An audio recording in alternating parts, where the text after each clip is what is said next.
The virtues of our master Imam Hussein alayhi salam are quite apparent, and the tower of his honor and eminence is luminous and indisputable.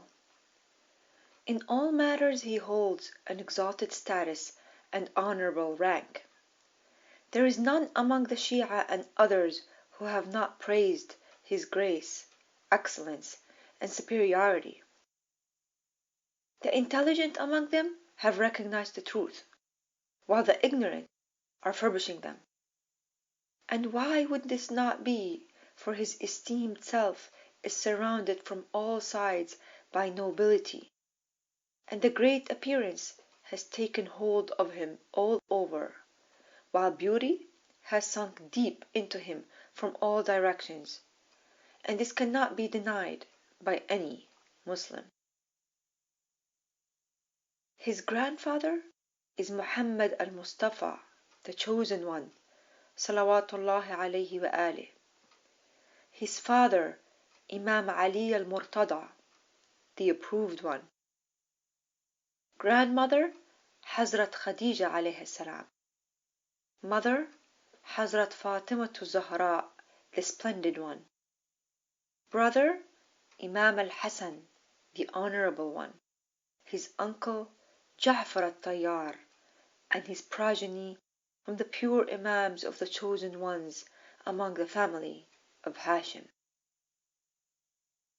It is said in one of the couplets, quote unquote, "Your splendor is evident for everyone, except the blind who cannot see the moon."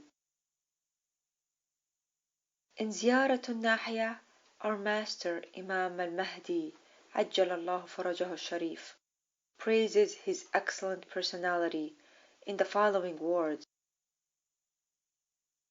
"And you fulfilled your duties and responsibilities with utmost readiness. Renowned for your charity, you performed the midnight prayer in darkness.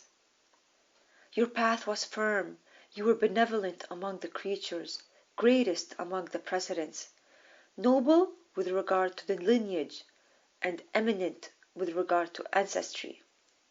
And you had an exalted position, and several other excellences.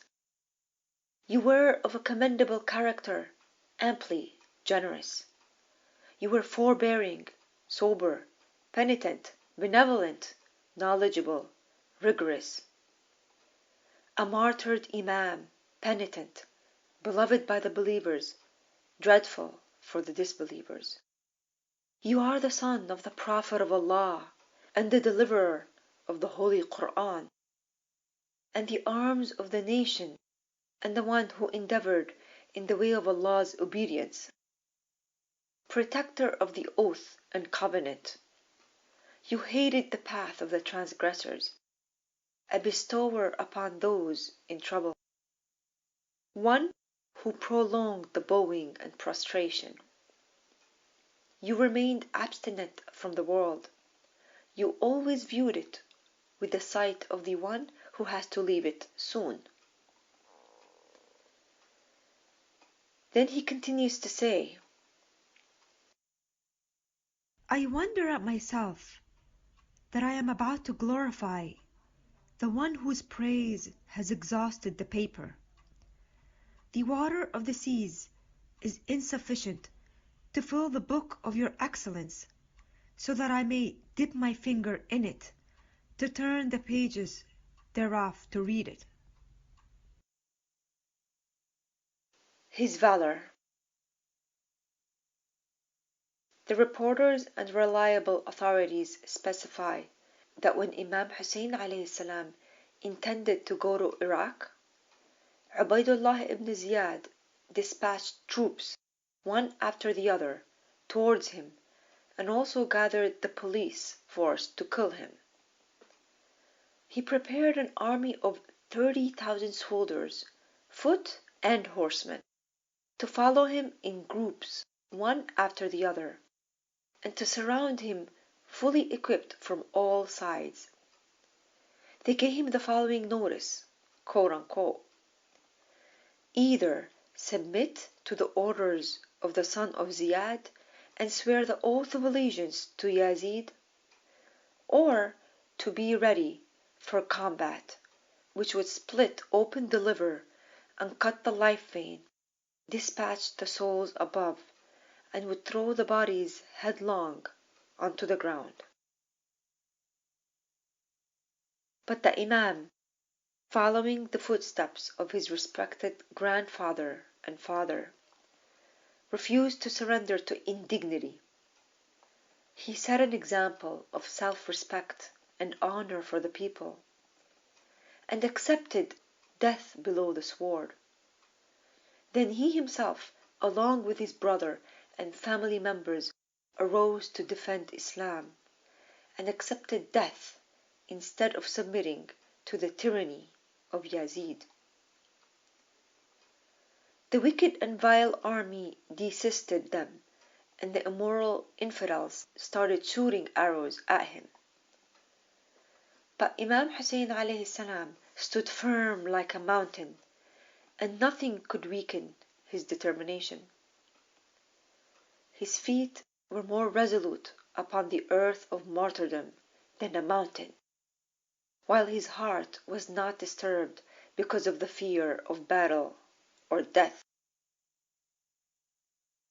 Similarly, his supporters likewise faced the forces of Ubaydullah ibn Ziyad and killed and wounded many of them. And they themselves did not die until they had killed many of them, and made them test death by the order of the Hashemites. And none among the Hashemites fell a martyr until they had thrown their opponents onto the ground, and killed them, and sunk the hilts of their swords into their bodies. Imam Hussein alayhi salam himself attacked the enemies like a ferocious lion, and with his mighty sword threw them upon the ground.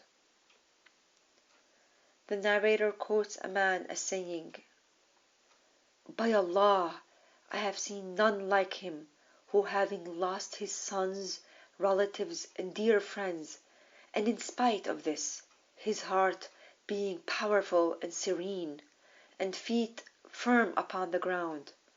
By Allah, I have seen none like him before or after him."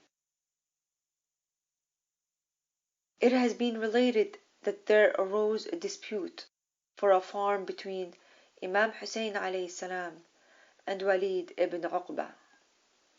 And although Walid was the governor of Medina but was on wrong, Imam was infuriated and removed his turban from his head and put it in his neck.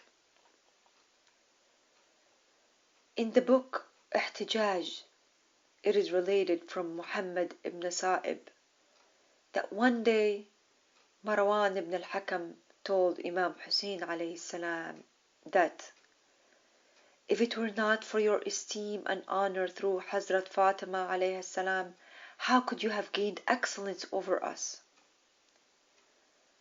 Imam Hussein alayhi salam was infuriated and caught hold of his neck with an iron fist. Then he removed the turban from his head and tied it in Marwan's neck, and he fell down unconscious. Then he left him. The author says that Imam Hussein's valor became a byword while his forbearance in the battlefield had exhausted and frustrated others.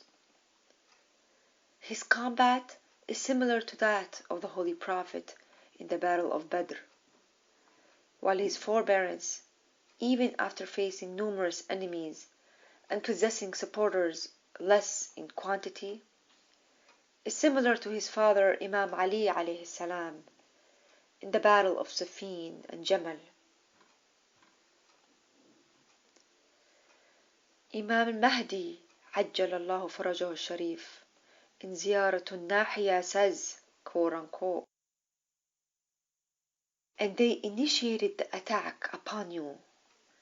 So you too stood up, equipped with spear and sword, and you routed the army of transgressors. And you were surrounded in the dust of the battle, and were fighting with Zulfaqar, with such ferocity as if you were Ali, the empowered one. So when the enemy saw you to be composed and calm without fear or anxiety, they began to plot and lay traps for you, and began to fight with you with cunningness and mischief. And the accursed Umar ibn Sa'd ordered his army to cut off the water supply from you. And all of them unleashed their atrocities to kill you, and they hastened to line up against you. They struck at you with arrows, and they extended their futile hands towards you. They did not consider your rights, nor did they deem their putting to swords your friends as a sin, and they looted your belongings. You bore the tribulations of the battle with firmness, and forebore their troubles, such that the angels of the heavens were astounded at your patience. Then the enemies surrounded you from all sides and inflicted you with wounds, and they partitioned themselves between you and your family. There remained no helper for you. You deflected them with persistence and patience away from your women and children, until they forced you down from your horseback, and you descended to the earth wounded. The horses were trampling you with their hoofs. The atrocious army fell upon you with their swords.